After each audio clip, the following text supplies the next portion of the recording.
Hello guys, ఈ video వచ్చేసి నేను ఏస్ మూవీ రివ్యూ ఇవ్వబోతున్నానండి. ఇక ఈ మూవీ వచ్చేసి మనకి తెలుగు లాంగ్వేజ్లో తమిళ్లో రిలీజ్ అయిందండి.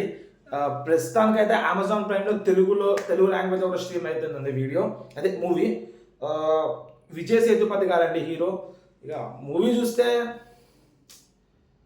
చాలా ఎక్స్పెక్టేషన్తో చూసినారండి. నేను థియేటర్లో ఏం చూడలేదు, అమెజాన్ ప్రైమ్లో చూసినాను మూవీ. చాలా ఎక్స్పెక్టేషన్తో చూసినాను, ఎందుకంటే విజయ్ సేతుపతి గారి మూవీస్ కొన్ని బాగానే ఉంటాయండి, చాలా బాగుంటాయి కొన్ని మూవీస్ అయితే. అండ్ యాక్టింగ్ అన్నీ బాగానే ఉంటుంది. అదే పరంగా అదే ఆలోచించుకుని ఈ మూవీకి వెళ్ళడం జరిగింది, మూవీ చూడడం జరిగిందండి. ఇక మూవీ చూస్తే ఏం కరెక్ట్ స్క్రీన్ ప్లే లేదు, కరెక్ట్ రైటింగ్స్ లేవు, హీరో గారు డల్ యాక్షను. కానీ హీరో గారు లుక్స్ అనేవి బాగున్నాయి కానండి, హీరో గారు డల్ యాక్షన్ అండి.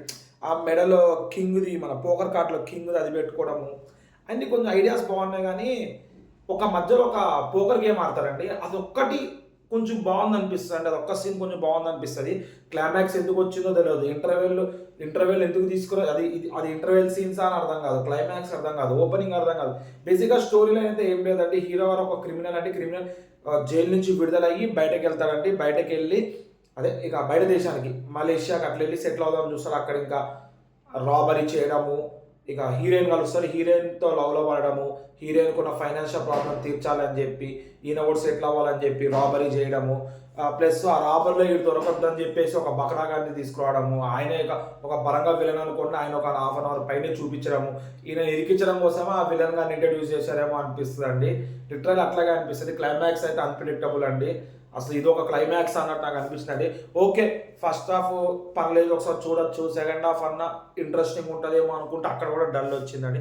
ఇక యోగి బాబు గారిని అంత బాగా యూజ్ చేసుకోలేదేమో మూవీలో అన్న తీరైతే నాకు అనిపించిందండి. బేసిక్గా యోగి బాబు గారి కరెక్ట్గా యూజ్ చేసుకుంటే సినిమా కామెడీ పరంగా హిట్ అయింది. ఇప్పుడు కూడా కామెడీ ఉంది, ఆయన రోల్ ఆయన కరెక్ట్గా సక్సెస్ఫుల్గా కంప్లీట్ చేసిందండి. ఇక డైరెక్టర్ గారు సరిగా యూజ్ చేసుకోలేదు అంతే. ఇంకా యూజ్ చేసుకుంటే మేబీ ఇంకా మంచి క్యారెక్టర్ అనేది యోగి గారికి ఉండేదేమో, యోగి బాబు గారికి. ఇక హీరోయిన్ అంటారా, ఇక పెద్దగా సీన్స్ హీరోయిన్ చుట్టే నడుస్తారు, కానీ పెద్దగా సీన్స్ అన్నీ ఎక్కువ యాడ్ చేయలేదేమో హీరోయిన్ అన్నట్టు అనిపిస్తుంది మూవీ చూస్తున్నా. ఇక అడల్ట్ కంటెంట్ అంటారా, జీరో అడల్ట్ కంటెంట్ అండి, జీరో బ్యాడ్ లాంగ్వేజెస్ ఎక్కడ ఏం వాడదండి. ఇక పాజిటివ్స్ వచ్చేసి మూవీలో ఒకటే అండి, ఆ పోకర్ సీన్ అనగా అది ఒక్కటి బాగుంటుందండి. ప్లస్ బీజిఎం అనేది పర్లేదు, కొంచెం బీజిఎం పర్లేదు, బాగానే ఉంటుంది. సినిమాటోగ్రఫీ కూడా బాగానే ఉంటుంది. నెగిటివ్స్ అంటారా, మలేషియా పోలీసు చాలా డంబుగా చూపిస్తున్నారండి. మలేషియా పోలీసుని నిజంగా లిటరల్లీ చాలా డంబుగా చూపించినారు. ప్లస్ స్టోరీ లైన్ లేదు, స్క్రీన్ ప్లే కరెక్ట్గా లేదు. ప్లస్ యాక్టింగ్ అంటారు ఏదో ఆర్టిఫిషియల్ యాక్టింగ్ చేసినట్టు అనిపించింది. అందరూ న్యాచురల్గా ఒక్కరు కూడా యాక్టింగ్ చేయలేదు అన్న తీరైతే అనిపించింది మూవీ చూస్తుండగా. ఇక సినిమాటోగ్రఫీ బాగానే ఉంది. ఇక ఇదే అండి మూవీ. ఒకవేళ మీకు మూవీ చూడాలంటే అమెజాన్ ప్రైమ్లో తెలుగులో స్ట్రీమ్ అవుతుంది, చూడండి. ఇలాంటి మరిన్ని వీడియోస్ మన ఛానల్ తరపు నుంచి మీకు రావాలంటే మన ఛానల్ సబ్స్క్రైబ్ చేసుకుని పక్కన ఉన్న బెల్ ఐకాన్ క్లిక్ చేయండి. ఎట్లా వీడియోస్ పెట్టగానే మీకు ఎట్లా నోటిఫికేషన్ వస్తాయండి. దాట్స్ ఇట్ అండి ఈరోజుకి.